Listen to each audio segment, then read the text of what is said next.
Climate change is not only a threat, it is above all an opportunity to create a healthier, greener and cleaner planet which will benefit all of us.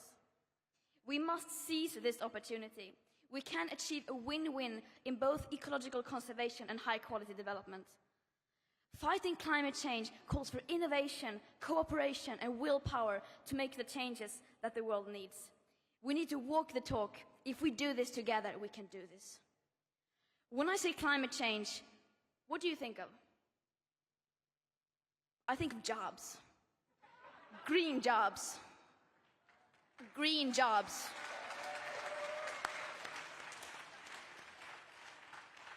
We must find a smooth transition towards a low-carbon economy. There is no planet B. There is no planet blah, blah, blah, blah, blah, blah, blah. This is not about some expensive, politically correct green act of bunny hugging or blah, blah, blah. Build back better, blah, blah, blah. Green economy, blah, blah, blah. Net zero by 2050, blah, blah, blah. Net zero by 2050, blah, blah, blah. Net zero, blah, blah, blah. Climate neutral, blah, blah, blah. This is all we hear from our so-called leaders. Words. Words that sound great, but so far has led to no action. Our hopes and dreams drown in their empty words and promises. Of course, we need constructive dialogue, but they've now had 30 years of blah, blah, blah, and where has that led us? Over 50% of all our CO2 emissions have occurred since 1990, and a third since 2005. All this while the media is reporting on what the leaders say that they are going to do instead of what they are actually doing. And then not holding leaders accountable for their action, or rather inaction. And don't get me wrong, we can still do this. Change is not only possible, but urgently necessary, but not if we go on like today. They say they want solutions, but you cannot solve a crisis that you do not fully understand. You cannot balance a budget if you do not count all the numbers. And as long as we ignore equity and historic emissions, and as long as we don't include consumption of imported goods, burning of biomass, etc., etc., and as long as clever accounting is one of the most efficient ways of reducing emissions, we won't get anywhere.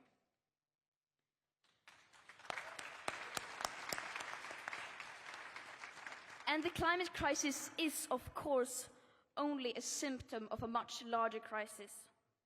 A sustainability crisis, a social crisis, a crisis of inequality that dates back to colonialism and beyond. A crisis based on the idea that some people are worth more than others and therefore have the right to exploit and steal other people's land and resources. And it is very naive to believe that we can solve this crisis without confronting the roots of it. Right now, we are still very much speeding in the wrong direction. 2021 is currently projected to experience the second highest emission rise ever. Only about 2% of government recovery spendings have been allocated to clean energy measures. And according to a new report by the UN, global emissions are expected to rise by 16% by 2030 compared to 2010 levels. Our leaders' intentional lack of action is a betrayal towards all present and future generations. The people in power cannot claim that they are trying, because they are clearly not, as they continue opening up brand new coal mines, oil fields and pipelines, pretending to have ambitious climate policies while granting new oil licenses, exploring enormous future oil fields, and shamelessly congratulating themselves while still failing to come up with even the bare minimum and long overdue funding to help the most vulnerable countries deal with the impacts of the climate crisis. If this is what they consider to be climate action, then we don't want it. They invite cherry-picked young people to meetings like this to pretend that they are listening to us. But they are not. They are clearly not listening to us. And they never have. Just look at the numbers. Look at the statistics. The emissions are still rising. The science doesn't lie. But, of course, we can still turn this around. It is entirely possible. It will take drastic annual emission cuts, unlike anything the world has ever seen. And as we don't have the technological solutions that alone can deliver anything close to that, that means we will have to change. We can no longer let the people in power decide what is politically possible or not.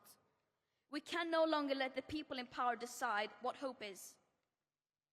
Hope is not passive. Hope is not blah, blah, blah. Hope is telling the truth. Hope is taking action. And hope always comes from the people.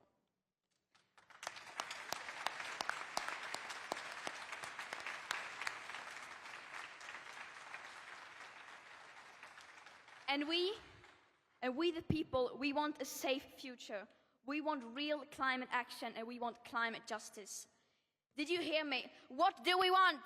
Climate justice! When do we want it? Now! What do we want? Climate justice! When do we want it? Now! The leaders like to say, we can do this.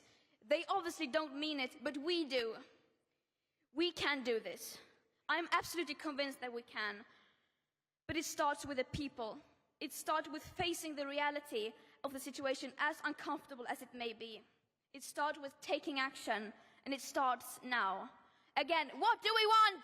Climate justice! When do we want it? Now! What do we want? Climate justice! When do we want it? Now! What do we want? Climate justice! When do we want it? Now! What do we want? Climate justice! When do we want it? Now! Thank you.